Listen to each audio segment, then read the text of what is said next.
தென்னங்கிளையும் தென்றல் காத்தும் குயிலும் ஆடிமானே ஒன்ன தினம் பாடும்.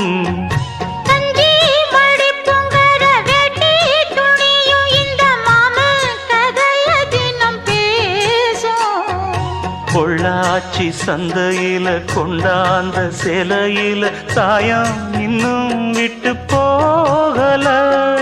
பண்ணாரி கோயிலுக்கு முந்தான ஓரத்துல நேர்ந்து முடிச்ச கடன் தீரல. மானே மானே ஒன்னத்தானே எண்ணி நானும் நாடும் தவித்தேனே. கூண்டுக்குள்ள ஒன்ன வச்சு கூடி நின்ன ஊரை விட்டு கூண்டுக்குள்ள வந்ததிந்த கோல கிளியே. கூண்டுக்குள்ள என்ன வச்சு கூடி